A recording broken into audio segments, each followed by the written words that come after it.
A Trump-appointed IRS official is being accused of targeting Trump's political enemies using the IRS as a weapon. Now, let me give you the story here that broke yesterday. Former FBI Director James Comey and his top deputy, Andrew McCabe, had faced, according to them, rare and intensive IRS audits after investigating former President Donald Trump, according to the article by the New York Times. Comey, whom Trump fired back in 2017, while he oversaw the FBI's investigation into the Trump campaign's ties to Russia, McCabe, who was similarly terminated after investigating Trump over the Comey firing, were selected for a random audit known as an autopsy without the benefit of death, according to the report. So, yeah, to show how rare this is, out of about 153 million individual tax returns filed in 2017, only about 5,000 people are selected for this type of invasive audit. Most of them usually happen to be poor people. I'll get to that. Comey and McCabe, however, along with their spouses, were suspiciously targeted for the special audit after being fired. And I say special because when you look at what they're asking for, it's deep. Maybe even 2 levels deep.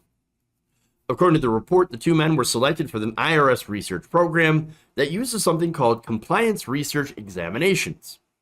Unlike typical audits, these audits force individuals to produce bank records, copies of checks, receipts, and letters, effectively recreating their entire finances for the years in question.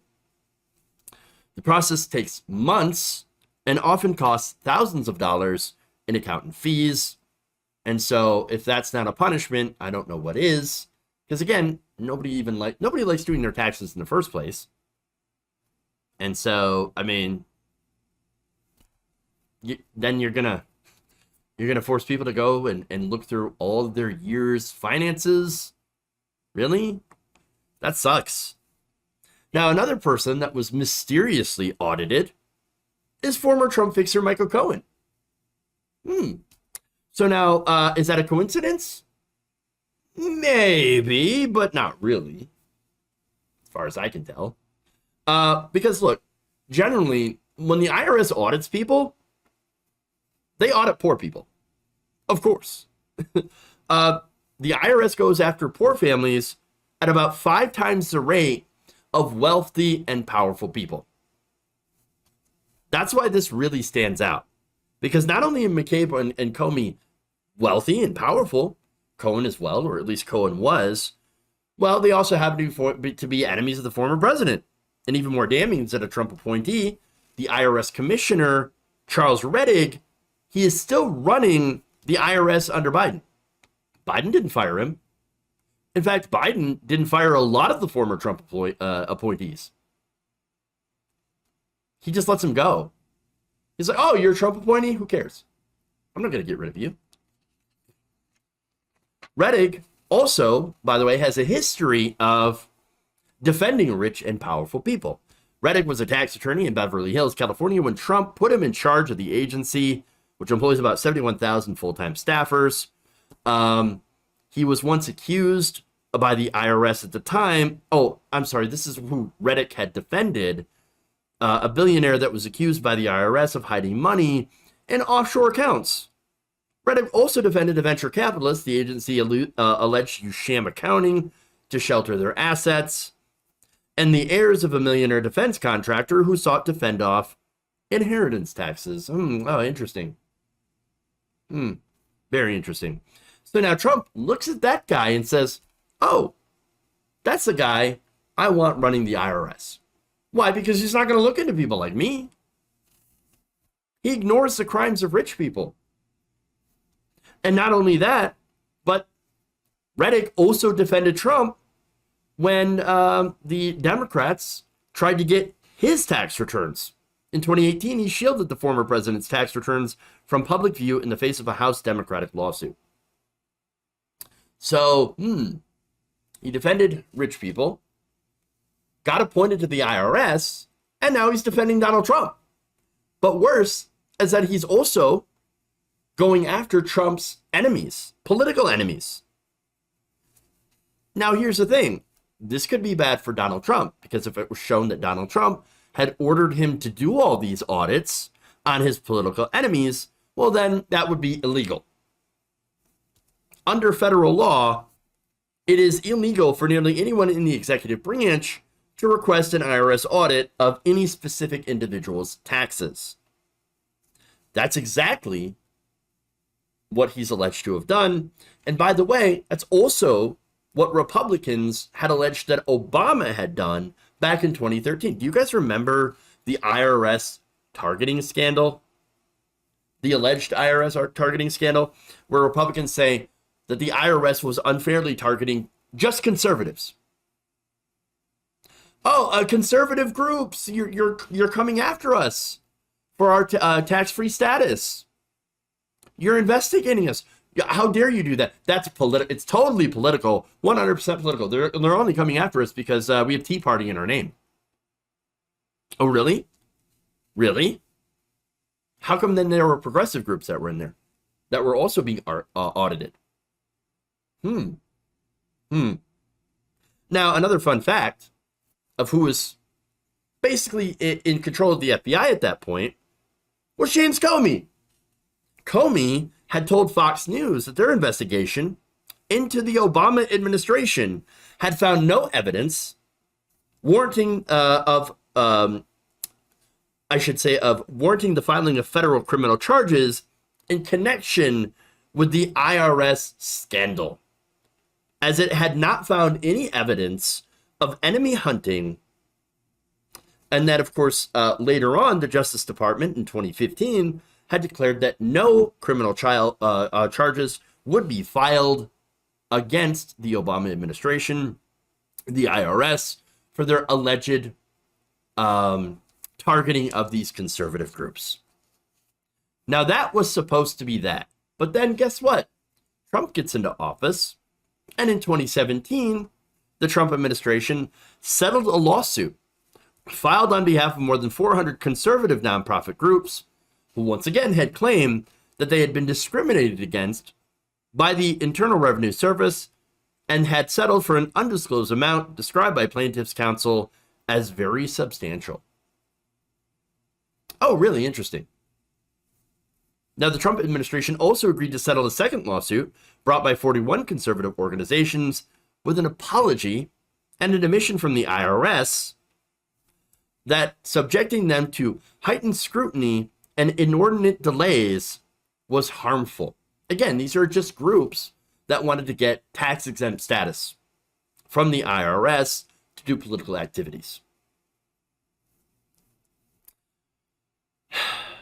Again, here we had a situation where both conservative and liberal groups were facing increased scrutiny by the IRS. But the narrative from conservatives is that they were just coming after us and that it was politically motivated from Obama.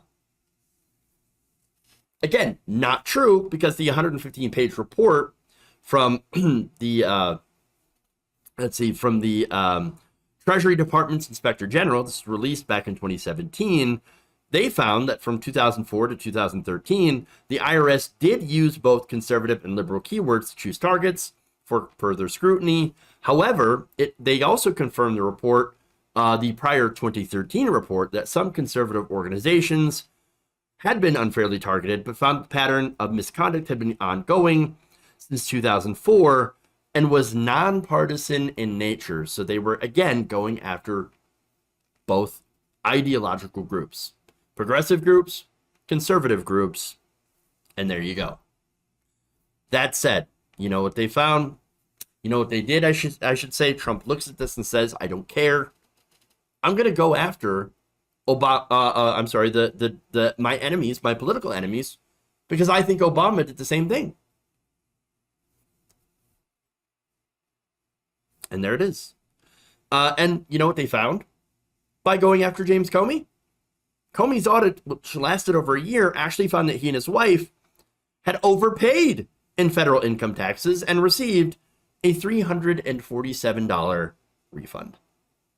Ooh, oh no, scandal. McCabe said his audit found that he and his wife had owed a very small amount of money, which they ended up paying. because of course, it's what you do, right? The revenue agent I dealt with was professional and responsive, McCabe told the outlet. Nevertheless, I have significant questions about how and why I was selected for this. Well, again, I think it's good to go after people who owe taxes, right? Especially rich and powerful people. I don't have a problem with that. But I do have a problem when they selectively find certain people and target them. And we know that these people were selected likely for a specific purpose because they had been a thorn in Trump's side. In fact, months before McCabe's audit, and this is, again, going back to damning evidence against Trump, Trump publicly questioned McCabe's finances, repeating a false claim about donations his wife had received when she had ran for Virginia state Senate seat. Was Andy McCabe ever forced to pay back the $700,000 illegally given to him and his wife for his wife's political campaign by crooked Hillary Clinton while Hillary was under FBI investigation and McCabe was head of the FBI? Just asking. That was back in September of 2020. Well done. Well done. I mean, he's stupid enough to go and broadcast his crimes, questioning his finances, and then getting somebody in the IRS, or at least signaling to somebody in the IRS, to then investigate McCabe's finances. That's not a coincidence. Not a coincidence at all. In fact, McCabe is saying that he was directly targeted. He says, quote, there was no penalties. There was no fines or anything like that. It's a pretty minimal thing in the end, but it's nerve-wracking, you know? It's really kind of, you know, scary, really, to be targeted like that. I don't know what happened here. And like I said, I think they handled the business okay. You know, the person I dealt with was fine, but the question remains, how was I selected for this? McCabe then also called for an investigation into the audits, and I think that's fair. It just defies logic to think there wasn't some other factor involved. Yeah, well, definitely. I mean, I agree. And I also agree with Lawrence Tribe. Here's what he said. No coincidence for sure. Odds are 30,000 to 1, and said that this kind of political targeting is a serious federal crime. So once again, here we have possible evidence that Trump had directed someone, either directly or offhandedly, you know, kind of giving this message like, Russia, you should go and look into Hillary's emails, that kind of thing, to try to take on his political enemies. That is an incredible danger. That is definitely an abuse of power. And unfortunately, that's what we would get if Trump or these Republicans that are pro-Trump get back into power.